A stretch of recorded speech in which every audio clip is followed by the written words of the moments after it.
Salam dan bahagia Ibu dan Bapak Guru, apa kabar? Semoga kita selalu dalam keadaan sehat.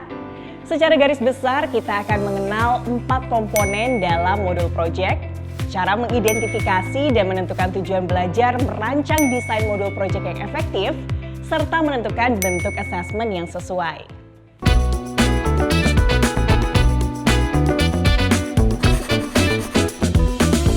Ibu dan Bapak Guru, apakah yang dimaksud dengan modul project? Modul project penguatan profil pelajar Pancasila merupakan dokumen yang berisi tujuan, langkah, media pembelajaran, dan asesmen yang dibutuhkan untuk melaksanakan project penguatan profil pelajar Pancasila. Modul project dirancang sesuai fase atau tahap perkembangan murid-murid kita, serta dikembangkan berdasarkan dimensi, elemen, dan subelemen profil pelajar Pancasila. Apa tujuan perancangan sebuah modul project?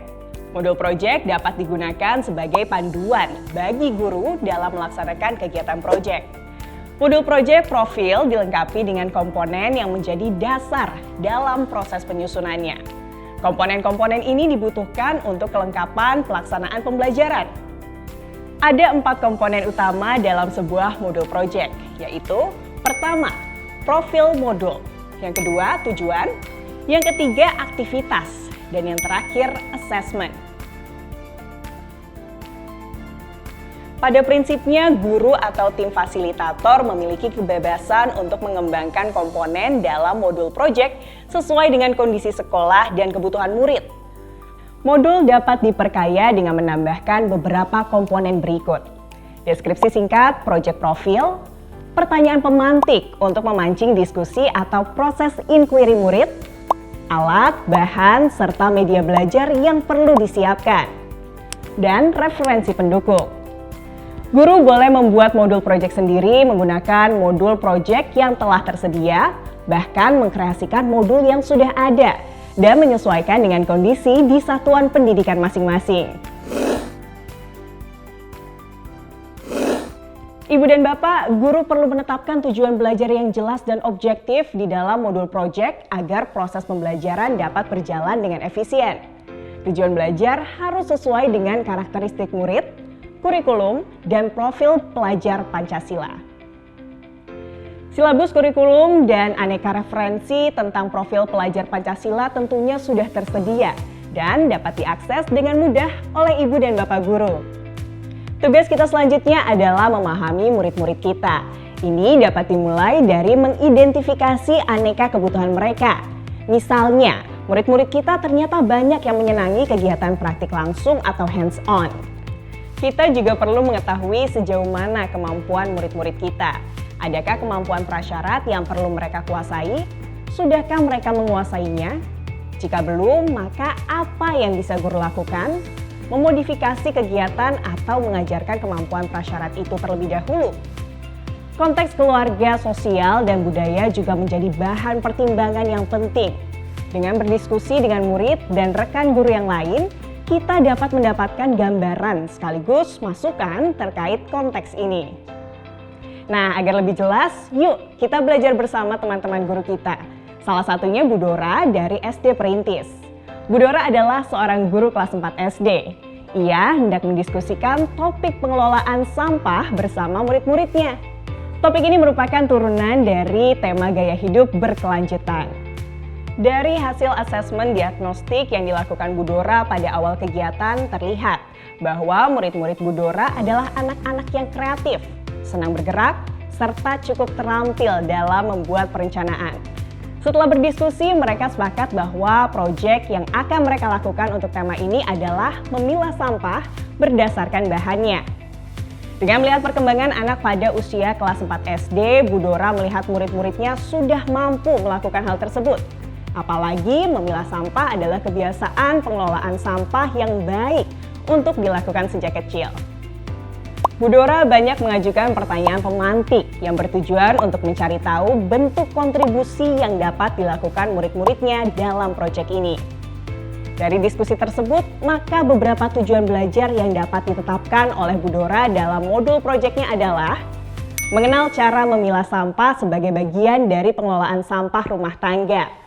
Melakukan pemilahan sampah rumah tangga secara mandiri seperti plastik, kardus, kertas, dan kaca. Mengajak orang lain untuk turut melakukan pemilihan sampah di rumah masing-masing. Ibu dan Bapak Guru Hebat, asesmen merupakan bagian penting dari pembelajaran dalam Project Profil. Oleh karena itu, dalam merencanakan dan menyusun Project Profil, ada beberapa hal yang perlu diperhatikan, yaitu pertimbangan keberagaman kondisi murid dan sesuaikan metode asesmen. Tidak semua jenis asesmen cocok untuk semua kegiatan dan individu murid. Asesmen yang beragam dapat membantu guru dan murid merasakan pembelajaran yang berbeda. Ada beberapa pertanyaan yang dapat digunakan untuk memandu pembuatan asesmen. Ini adalah contohnya.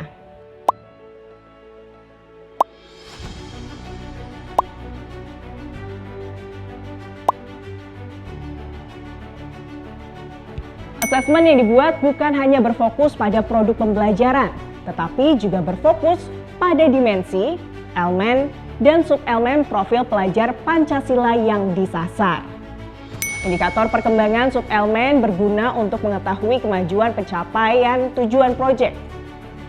Hasil dari asesmen formatif yang dilakukan di awal proyek dapat dipakai untuk memetakan kekuatan dan kelemahan murid. Ini dapat digunakan sebagai acuan untuk menentukan indikator performa murid ketika merancang asesmen formatif dan sumatif. Misalnya, murid dapat memilih topik yang akan dinilai, metode asesmen, dan pengembangan rubrik. Guru juga dapat membimbing murid dalam menggunakan rubrik atau kriteria penilaian agar mereka merasa terlibat dalam mengelola dan menilai proses pembelajaran mereka sendiri. Saat berdiskusi mengenai bentuk proyek, Bu Dora dan murid-muridnya juga dapat sekaligus menentukan bentuk asesmen yang akan dilakukan. Bu Dora dapat bertanya kepada mereka mengenai cara yang tepat untuk mengukur dan memantau pelaksanaan proyek mereka. Tentunya ide dan masukan dari murid bermacam-macam. Bu Dora memilih 3 bentuk asesmen yang akan mereka lakukan, yaitu checklist untuk mengetahui seberapa rutin murid-murid melakukan pemilahan sampah di rumah, foto saat proses pemilahan sampah, sebelum versus sesudah, yakni sebelum memilah versus sesudah memilah. Proses tindak lanjut yang dikirim ke pusat daur ulang, diserahkan ke pemulung, digunakan kembali. Jurnal refleksi berfungsi sebagai catatan reflektif selama proyek berlangsung. Apalagi ya? Apakah Ibu dan Bapak Guru memiliki ide menarik yang lain? Ibu dan Bapak Guru yang baik, pemerintah telah menyediakan beragam contoh modul proyek dari berbagai fase dan tema yang berbeda untuk membantu pendidik yang membutuhkan referensi atau inspirasi dalam pengelolaan proyek. Namun sebagai guru, kita memiliki kemerdekaan untuk membuat sendiri, memilih, dan memodifikasi modul proyek yang tersedia sesuai dengan konteks, karakteristik, serta kebutuhan murid kita.